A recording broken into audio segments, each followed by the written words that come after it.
ಇನ್ನು ಬೀದರ್ನ deadly shootout ಹಿಂದೆ ಹಲವು ಅನುಮಾನಗಳು ವ್ಯಕ್ತ ಆಗ್ತಾ ಇದೆ. ಏಜೆನ್ಸಿಗೆ ಸಂಬಂಧಪಟ್ಟವರಿಗೆ ಮೊದಲೇ ತಿಳಿದಿತ್ತ ಹಾಗಾದ್ರೆ ಹಣ ಸಾಗಿಸುವ ವಾಹನದಲ್ಲಿ ಗನ್ ಮ್ಯಾನ್ ಇರಲಿಲ್ಲ ಅನ್ನುವಂಥದ್ದಲ್ಲಿ ಬಹಳಷ್ಟು ಅನುಮಾನಕ್ಕೆ ಕಾರಣ ಆಗ್ತಾ ಇರೋದು. ರೂಲ್ಸ್ ಪ್ರಕಾರ ATM ವಾಹನದಲ್ಲಿ ಗನ್ ಮ್ಯಾನ್ ಇರಲೇಬೇಕು. ಗನ್ ಮ್ಯಾನ್, ಡ್ರೈವರ್, ಏಜೆನ್ಸಿ ಸಿಬ್ಬಂದಿ ಕಡ್ಡಾಯವಾಗಿ ಇರಲೇಬೇಕಾಗತ್ತೆ. ಈ ATM ವಾಹನದಲ್ಲಿ ಗನ್ ಮ್ಯಾನ್ ಇರಲಿಲ್ಲ. ಆ ವಿಚಾರ ಗೊತ್ತಿದ್ದೇ ಈ ದರೋಡೆಕೋರರು ಬಂದಿದ್ರ ಹಾಗಾದ್ರೆ ಗನ್ ಮ್ಯಾನ್ ಇಲ್ಲದ ವಿಚಾರ ಮೊದಲೇ ಗೊತ್ತಿತ್ತ? ಎಲ್ಲವೂ ಕೂಡ ತಿಳಿದಿದ್ರಿಂದಲೇ ಕಾರದ ಪುಡಿ ಗನ್ ಸಮೇತ ದಾಳಿಯನ್ನ ನಡೆಸಲಾಯ್ತಾ? ಬೀದರ್ ಗುಂಡಿನ ದಾಳಿಯ ಹಿಂದೆ ಈ ರೀತಿಯಾಗಿರುವಂತಹ ಸಾಕಷ್ಟು ಅನುಮಾನಗಳು ವ್ಯಕ್ತ ಆಗ್ತಾ ಇದೆ. ಒಂದು ಕಡೆಯಲ್ಲಿ ಏಜೆನ್ಸಿಯ ಮೇಲೂ ಕೂಡ ಅನುಮಾನಗಳು ವ್ಯಕ್ತ ಆಗ್ತಾ ಇದೆ. ಇವಾಗ ಹೆಚ್ಚಿನ ಡೀಟೇಲ್ಸ್ ಕೊಡ್ತಾರೆ. ಶರಣಯ್ಯ ಇದ್ದಾರೆ ಸಂಪರ್ಕದಲ್ಲಿ. ಶರಣಯ್ಯ, ಈ ಡೆಡ್ಲಿ ಶೂಟೌಟ್ ಏನಾಯ್ತು? ಈಗ ಸಾಕಷ್ಟು ಅನುಮಾನಗಳು ಬರ್ತಾ ಇದೆ. ಯಾಕಂದ್ರೆ ಏಜೆನ್ಸಿ ಈ ತರ ATM ಹಣ ಹಾಕುವಂತಹ ವಾಹನ ಕಳಿಸುತ್ತೆ ಅಂದ್ರೆ ಅಲ್ಲಿ ಗನ್ ಮ್ಯಾನ್ ಕಂಪಲ್ಸರಿ ಇರಬೇಕು.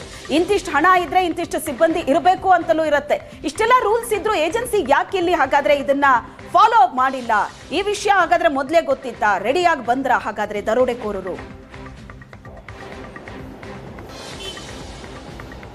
ಶ್ವೇತಾ, ಬೀದರ್ನಲ್ಲಿ ನಿನ್ನೆ ನಡೆದಿರುವಂತಹ ಡೆಡ್ಲಿ ರಾಬರಿ ಪ್ರಕರಣ ಏನಿದೆಯಲ್ಲ, ಈ ಪ್ರಕರಣದ ಹಿಂದೆ ಕೂಡ ಹಲವು ಅನುಮಾನಗಳು ಕಾಣ್ತಾ ಇರುವಂಥದ್ದು. ನಾನೀಗ SBI ಬ್ಯಾಂಕ್ ಮುಂಭಾಗದಲ್ಲಿದ್ದೀನಿ. ನೋಡಬಹುದು, ಇದು SBI ಬ್ಯಾಂಕ್. ಇಲ್ಲಿ ನಮ್ಮ ಕ್ಯಾಮ್ರಾ ಪರ್ಸನ್ ಏನು ತೋರಿಸ್ತಾ ಇದ್ದಾರೆ, ಘಟನೆ ಆಗಿರುವಂತಹ ಸ್ಥಳ ಇದು. ಇಲ್ಲೇ ಶೂಟೌಟ್ ಆಗಿರುವಂಥದ್ದು. ಇಲ್ಲೇ ವಾಹನ ಕೂಡ ನಿಂತಿತ್ತು, ATM ವಾಹನ. ಒಳಗಡೆಯಿಂದ ಹಣವನ್ನು ತಂದು ಇಲ್ಲಿ ಹಾಕ್ತಾರೆ. ಗಮನಿಸಬೇಕಾದಂಥ ವಿಷಯ, ನಮ್ಮ ಕ್ಯಾಮ್ರಾ ಪರ್ಸನ್ ಗೇಟ್ ಕಡೆ ಪ್ಯಾನ್ ಮಾಡಬೇಕು. ಇಲ್ಲಿ ಗಮನಿಸಬೇಕಾದಂಥ ವಿಷಯ, ಇಲ್ಲಿ ಒಳಗಡೆ ವೆಹಿಕಲ್ ಹೋಗ್ಲಿಕ್ಕೆ ಅವಕಾಶಗಳಿದ್ದಾವೆ. ಈಗಾಗಲೇ ಒಳಗಡೆ ಕೂಡ ಒಂದು ವೆಹಿಕಲ್ ಪಾರ್ಕಿಂಗ್ ಮಾಡಿರುವಂತದ್ದು. ಇವರು ಈ ಸಿಬ್ಬಂದಿಯವರು ವಾಹನವನ್ನ ಒಳಗಡೆ ನಿಲ್ಲಿಸಿ ಬ್ಯಾಂಕ್ನಲ್ಲಿರುವಂತಹ ಹಣವನ್ನ ಆ ವಾಹನಕ್ಕೆ ಡಂಪ್ ಮಾಡಿದ್ದೇ ಆಗಿದ್ದಲ್ಲಿ ಇವರು ಒಳಗಡೆ ಹೋಗಿ ದರೋಡೆ ಮಾಡಬೇಕಾಗಿತ್ತೇ ಹೊರತು ಹೊರಗಡೆ ಬರ್ಲಿಕ್ಕೆ ಸಾಧ್ಯ ಆಗಿರಲಿಲ್ಲ. ಒಂದು. ಎರಡನೇದು, ಇಂತಹ ಇನ್ಸಿಡೆಂಟ್ ಆದ ನಂತರವಾದರೂ ಇಲ್ಲ ಗನ್ ಮ್ಯಾನ್ ಇಲ್ಲದೆ ಹಣವನ್ನ ಇದಕ್ಕೆ ವಾಹನಕ್ಕೆ ಡಂಪ್ ಮಾಡುವಂತಹ ಕೆಲಸ ನಡೆಸ್ತಾ ಇದ್ರು ಅನ್ನುವಂಥದ್ದೇ ಒಂದು ಬಹುದೊಡ್ಡ ಲೋಪ.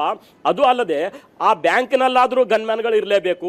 ಇಲ್ಲಿ ಶಬ್ದ ಬಂದಾಗ, ಸದ್ದು ಬಂದಾಗ, ಜನ ನೆರೆದಾಗ ಅವರಾದರೂ ಒಳಗಡೆಯಿಂದ ಹೊರಗಡೆ ಬರೋಕ್ಕೆ ಬಹಳ ಡಿಸ್ಟೆನ್ಸ್ ಏನಿಲ್ಲ, ಸುಮಾರು 10 ಮೀಟರ್ ಕೂಡ ಅಂತರ ಇರಲಾರ್ದಂತಹ ಸನ್ನಿವೇಶ ಗೇಟಿನ ಹೊರಗಡೆ ಆಗಿರುವಂಥದ್ದು. ಗೇಟಿನ ಒಳಗಡೆ ಬ್ಯಾಂಕ್ ಸಿಬ್ಬಂದಿಗಳು ಮತ್ತು ಬ್ಯಾಂಕಿನ ಗನ್ಮ್ಯಾನ್ಗಳು ಕೂಡ ಇರ್ತಾರೆ.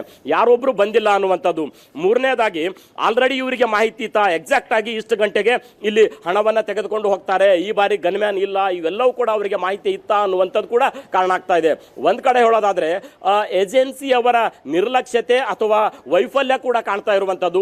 ಬರೀ ವೈಫಲ್ಯನ, ಇದ್ರ ಹಿಂದ್ಗಡೆ ಮತ್ತೇನಾದ್ರೂ ಕಾಣದ ಕೈಗಳ ಷಡ್ಯಂತ್ರಗಳು ಇದೆಯಾ ಅನ್ನುವಂಥದ್ದು ಪೊಲೀಸ್ ತನಿಖೆಯಿಂದ ಬಯಲಿಗೆ ಬರಬೇಕಾಗಿರುವಂತದ್ದು.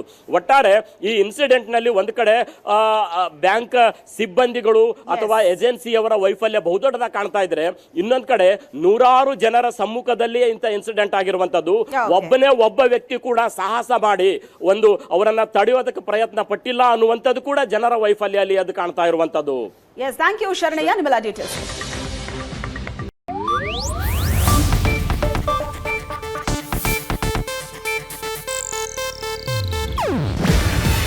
ಇದು ಏಷ್ಯಾನೆಟ್ ನ್ಯೂಸ್ ನೆಟ್ವರ್ಕ್ ಪ್ರಸ್ತುತಿ.